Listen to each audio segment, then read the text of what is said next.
accelerating entrepreneurial success. I mean, every time I say that, I just feel so good. I'm John Bowen, and I am here with my friends, fellow successful entrepreneurs, like-minded successful entrepreneurs that are sharing their remarkable ideas. I mean, they're out there proving strategies, tactics, actions, and making things happen. Not only so they build a great business, but they build a great life. And every business day, I have the opportunity to interview one and share with you their really secrets of success, what makes them remarkable. And today I've got a really special guest, a good friend, Steve Sims. Steve is an unbelievable guy. He does something that probably all of us have dreamed about at least once doing. And he has taken it to such a high level. We all talk about client service or customer service and delivering a great experience. And we know as we move up market in wealth, the demands are just so high. And what I want to share with you today, and I'm going to ask Steve to come, is just share, the opportunity to make a difference, make a big impact on your client experience by treating your clients right. And Steve is the top personal concierge to the ultra affluent. So Steve, thank you so much for taking the time today to join me. I mean, this is a big deal, and I know how busy you are all around the world.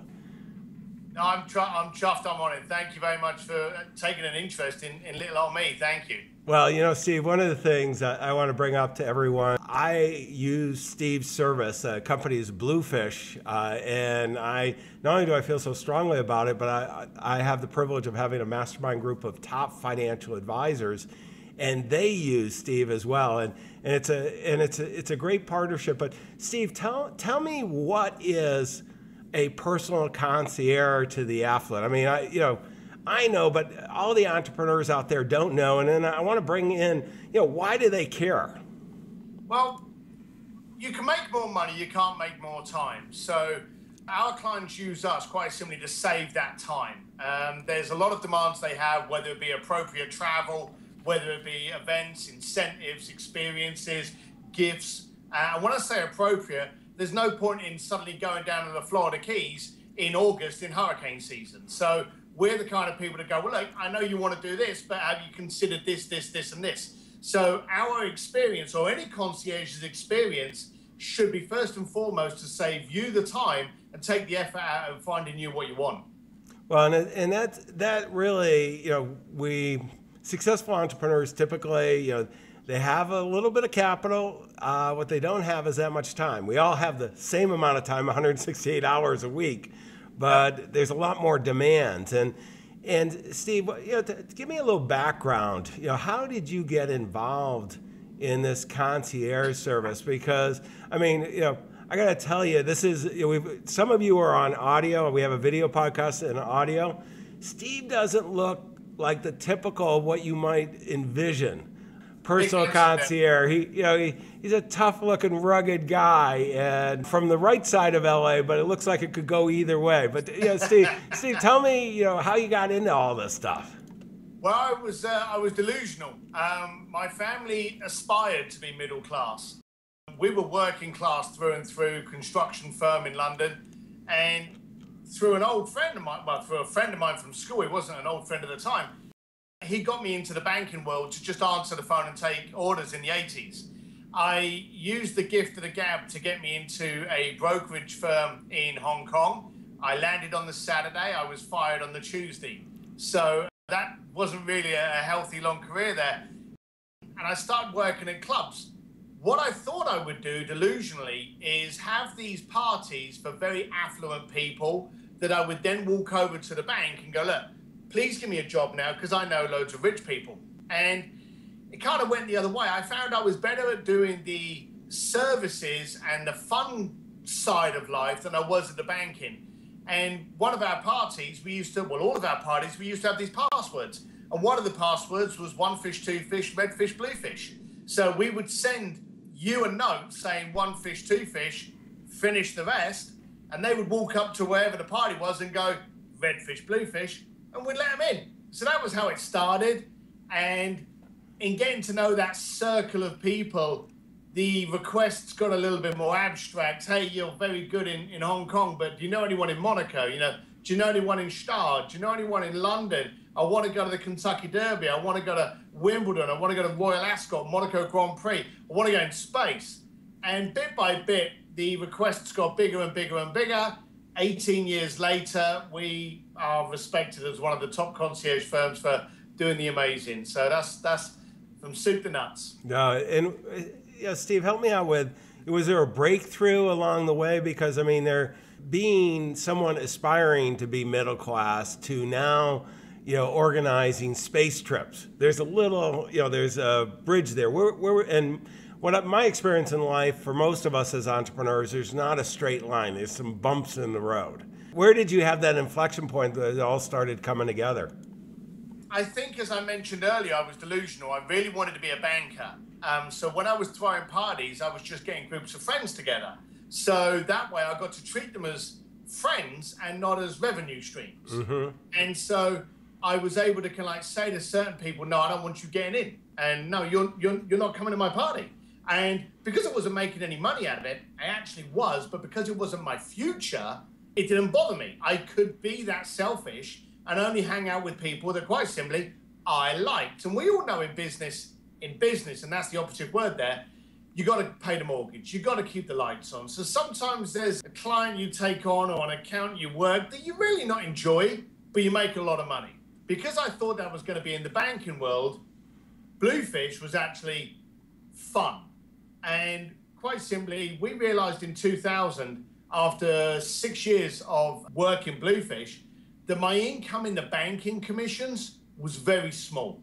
My income in Bluefish through the demands and the people and the smiles I was getting, and that was the key thing for me. The interaction I was having with clients on the Bluefish stuff was fun. I couldn't wait to phone them. I wanted more hours in my day so I could do something that was just awesome with these people. But the banking life just wasn't me. And that was my breakthrough. I suddenly realized that I had something that was growing and growing and growing. Without me knowing it, I'd never sold my soul to make it something it wasn't. So I never diluted it. Then the switch came. And that's where you get your first dip. I made it a business. And then all of a sudden you had to make it a business. You had to make a website. You had to do all of those things. And that's when you started getting the rocky ground. So I had some interesting periods to get me to the position I am now. But I wanted to stay true to myself, stay true to my clients, stay true to the relationship and feeling and ethos of what Bluefish was, and dumped the banking side, focused on that, and the rest is history. Well, and I know it's been a great journey. You and I are in a CEO mastermind group, and I met you. It came out of that group. Joe Polish, who's a good friend of both of ours, and some of the guys in the group had already used your service. I didn't know you at that time, and they were putting together some pretty spectacular events, that they participated in, and then also people were using you for their clients to build, that kind of that bond, that relationship. Maybe touch on some of the specific things that you help people really create those moments for themselves as well as for others. Well, for yourself, you've already said it loud and clear, and it can be repeated so much you can get a t-shirt made. You don't have any more time in the day. Simple fact. You can't develop anymore. So when we're working with entrepreneurs, they're busy there. We handle all the rest of the stuff, the access, the travel, the trips, to make that seamless. But when you've got a client and you want to look after them, it doesn't have to be expensive. It could be anything from, you book a hotel reservation, they turn up, there's a bottle of their favorite, not generic, their favorite wine, champagne, liqueur, anything, cake. We've actually done a cake. Apparently the wife was mad on red velvet cupcakes from this cupcake place called Sprinkles. When she turned up at a hotel, there was 6 Sprinkles cakes there saying, welcome. So just those tiny attention to details that we have done for our clients, for their clients, have had them coming back saying, hey, thanks for the thought. And at the end of the day, that's what we want. We want that thought. We want them to realize that we're different. And most importantly, we want them to realize we care. And if we can get them thinking and believing we care, then they go from a transaction to an emotion, and we want an emotional connection at all times with clients. Well, I hear that your dog really likes red velvet cupcakes as well. Yeah, Jenny, that exists. Sorry about that. No. One of the things that we want to show real entrepreneurial life, and I grabbed Steve not at the office but at his home, and I said, Steve, let's do this, and so we get the full treatment. But I want to come back to the red velvet cupcakes because so often we think doing something has to be spectacular, and business is all about relationships. So we get caught up in the technology that you and I are doing today, but the reality is it's not just technology. It's not people hitting buttons and ordering stuff. That's not the value of the lifelong relationship. It's these little things in life, and they're very emotional. And my guess, Steve, is that woman will never forget those cupcakes. No, that's right. We're taught that business is business, and everyone sits there with our stuffy suit on and our tie too tight and says it all the time. For me, that's BS. Business is personal, and if you can get that connection, you've got some loyalty being built. As long as you're just doing your job, then you have what's next to a servant kind of basis. You don't want to just do a job. You want to bring value to that person's life, whether it be your client, your friend, your wife, your relationship, your kids. So that's what has to happen. So yes, make it personal. Get out of the business is business crap. Make it personal. Get to know the person you're dealing with and deliver something. And it doesn't have to be expensive to be wow. If you're a fan of golf and you go past a magazine store and there's a golf magazine, buy the damn thing, sign the front of it, send it to your client, and just say, saw this, looked really cool, thought you may want a quick read. Even if he's got it at home, which he probably already has, or maybe he couldn't even be bothered, getting that signed magazine in the post that you took the time and that you were thinking shows that you're thinking of him, and that makes it personal. Yeah, and it's so powerful. I mean, I do that fairly frequently. I'll cut a video because we've got a studio here. I'll cut a video, just make it personal video, and send something along with that. And it's just, people want to know, in today's alienated world, that somebody cares. I mean, that it just, they have that relationship with someone that's important, and it's very powerful to do. It's kind of gone against us. We have so many platforms now that we can communicate with people. Mm-hmm. Facebook, Twitter, email, texting, any of these platforms that has actually diluted the communication we do have. And quite often we react so quickly, especially on a Twitter or an email, that it doesn't converse the emotion that we're thinking when we're thinking of that client. And even just down to picking up a phone call and saying, hey, we haven't chatted for a while. And you'll be amazed at how many people you email and you tweet and you text, and then you suddenly look at it and you realize you haven't physically spoken to that person for 6 months. And so it's actually working against us. Bring back communication. That's what I say. Well, and I'm going to go, is it okay? Can we do Dan's story?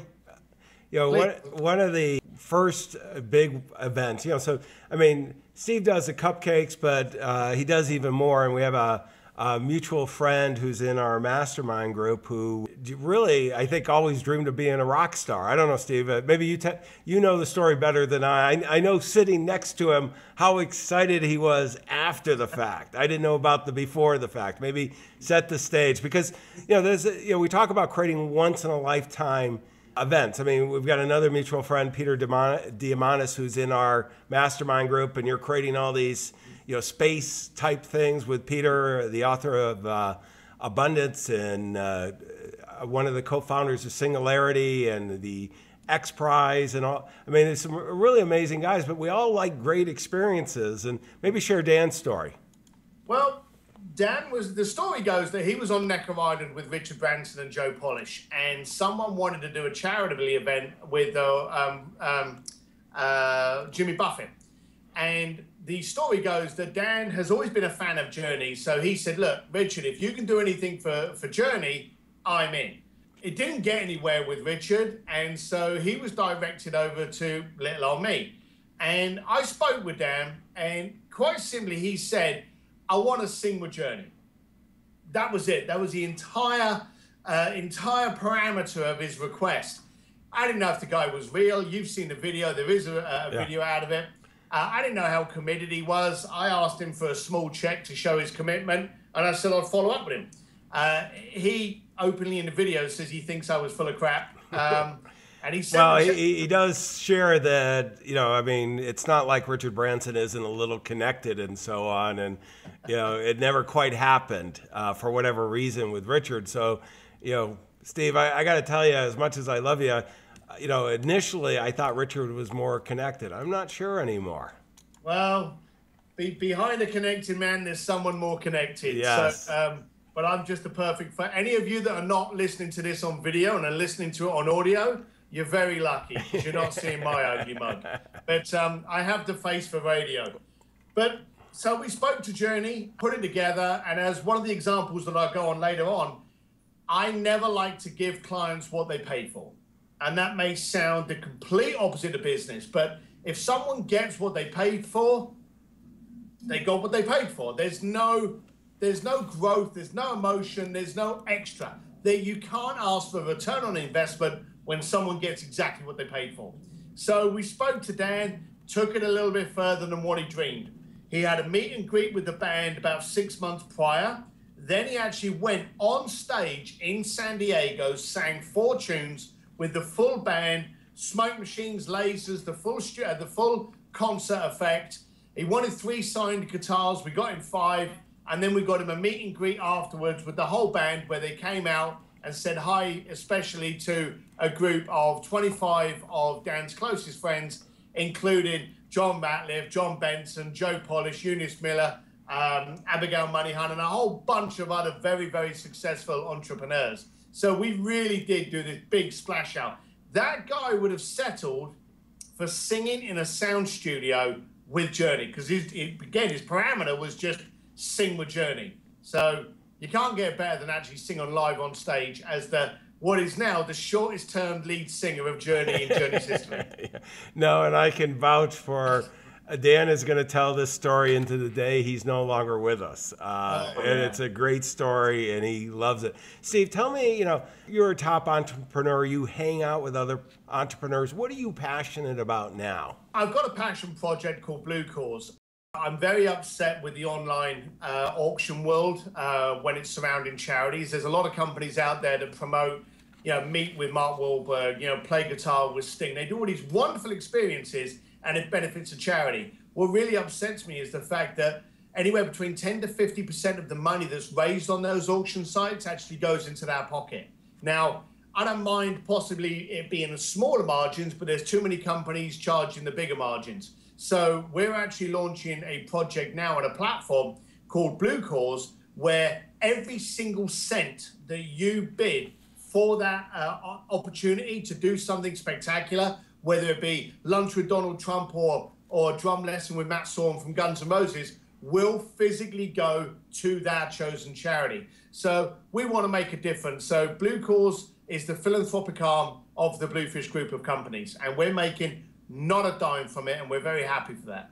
No, you are making a difference, and it's really important. I think that, so often people don't understand how all these things work, and what I love is, I'm sure that Steve, we haven't talked about this, but by doing good for the world, you also do well. I mean, the connections that come out of this just make your ability to serve, and there's nothing wrong with that. And the reason why I want to point that out is that, you can, every one of the entrepreneurs watching and listening to us today, this is amazing, the technology, the connections, being part of a mastermind group like Accelerating Entrepreneurial Success or others. The network you can do to make a big difference is huge. How valuable is your network? My network is my lifeblood. Right. Without my network, I'm in a tent without the lights on. So it's everything to me. Well, and Steve, maybe talk about this because this is so important. It's to say I would respond the same way. And tell me, how do you build this network? I know in the early days you threw a lot of parties. You never invited me, and I didn't know the Bluefish passcode. I probably couldn't have got in. But how do you keep on building this network? It's great. Once you've actually got up there, and it's the typical kind of pushing elephant up a hill. Once you've started to do a couple of things, you gain that credibility. So then when you do another couple of things, you've already all of a sudden got a tool chest of credible accomplishments. So that when you go forward and you ask for something that's out of your wheelhouse, you can go, hey, I want to do this, but I've done this 7 times and very well with it. Perfect example is Journey. I did that event with Journey. I had not dealt with Journey before. I had dealt with Sting before. I got someone within Sting's camp to contact someone within Journey's camp that made the introduction. So it came from a credible source. So when I phoned up Journey, they already knew about me because I've been validated by somebody else. And then last November, I had an Australian client of mine said, hey, I've got loads of guitars. I collect guitars, but I'm only going to play them when I get a guitar lesson by Billy Gibbons from ZZ Top. You might as well start at the top. I mean, if you're going to do it, let's go for the top. Don't mess around. And I'm using that politely. Exactly. So have standards, damn it. So that's what he said. So we went, all right, fine. We met up with someone at Journey. We were just chatting, and I said to him off the cuff, I said, do you know Billy Gibbons from ZZ Top? Yeah, I do. Why? Send him a text now. Let him know I'm going to be calling him because I've got a client that wants to play guitar with him. And he went, all right, pulled out his phone, went, blah, blah, blah, blah. Sims is going to call you. There was a lot of expletives on there about how ugly I was and how I, couldn't talk American, and it was very rude, which is probably the perfect introduction to Billy Gibbons. And I reached out to Billy, and Billy's like, yeah, all right, yeah. He did it. That's a terrible Billy Gibbons accent, and I apologize, Billy. But he did it. My client went over there, strummed out for the afternoon, went to a concert, hung out after the concert. And the following day, I had the client going to the New York Fashion Week, going to a few shows. Billy asked him if he could hook him up so that him and his girlfriend could hang out with him for another day. So I had to then get involved and get Billy into the shows for the day. So it was really cool. So it's building up that credibility. People don't work with me because I'm stunningly good looking or I've got a beautiful American accent. They deal with me because they know I'm the man that can, because I constantly can, I constantly do, and my credibility is the only thing I have going for me. It's everything. It's all. Well, I'm going to go a little farther too, Steve. I think that's totally true. And there's one more thing, is reciprocity. You are a guy that's out there giving. You make sure that you're delivering value. I mean, like you said, that you always make sure that someone gets more than they paid for, and oftentimes you'll get them started even before they were paid for, on some of these relationships. So, I mean, that's real value. Let me go, though. I want to jump to, we have a little segment here called App of the Day, the application of the day. Tell me an application as an entrepreneur you're using that you're excited about. It sounds precocious because most of my apps are like stupid games or like motorcycle results or things like that. But there's one that I have on my phone, which I do actually read a lot, and it's the Harvard Business Review tips. And they're very short, very precise. It's a great application, and it just comes out with some very simple bullet points. And I probably look at it about every 2 or 3 days and we'll backtrack to see what I missed. Really sharp stuff comes out of there, and there'll be one line in there that will just change your day. And there's stuff that I just implement and implement and implement. Funny enough, I was looking at it before we came on the Skype. Yeah, no, I was thinking of what app you would bring up, but I was thinking more motorcycle than Harvard Business Review. I know it's just really good. It's simple. It doesn't over-explain. It doesn't make you feel belittled. It's very easy for entrepreneurs to understand, emulate, and action on. Well, and what I like is, and I would agree with you, and it's just, being an entrepreneur, money loves speed, loves ideas that you go out and execute, and those are very actionable ones from other fellow entrepreneurs that are collected through the academic community. So really good. How about one more? We have the entrepreneurial insight of the day. So here what I'm looking for, Steve, is that you've been on this journey, not only the band, but the whole journey of life, being an entrepreneur. And one lesson for your fellow successful entrepreneurs that you learned that you would like to share with them. All right. It sounds corny, but give 110% of what they've asked for. So if they want 6 cupcakes, give them 7. That example I gave you of Journey, where Dan wanted 3 guitars and I managed to get him to sign 5. He was so over the moon about that. He paid for the guitars. I just managed to get them to scribble 2 more. But he was so over the moon by always getting a little bit more than he expected. When you book a hotel room and there's a glass of wine or a bottle of wine sitting in there, just saying, welcome, enjoy your holiday, all the best, Bluefish. Just that tiny little bit. You'll be amazed at the amount of emails I've got from people when there's been a bottle of wine, a bottle of champagne, a bottle of whiskey, Jack Daniels just in their room saying, welcome, glad you traveled well for the last 10 hours. Take a sip, enjoy your holiday. Everyone emails that. They love that little attention to detail. No, this is great, Steve. Let me share back with you, and I'd love to get your comments on, what I'm taking from our conversation today. I got 3 real big takeaways. Number 1 is small things matter, and every time I say that from now on, I'm going to think of these red velvet cupcakes.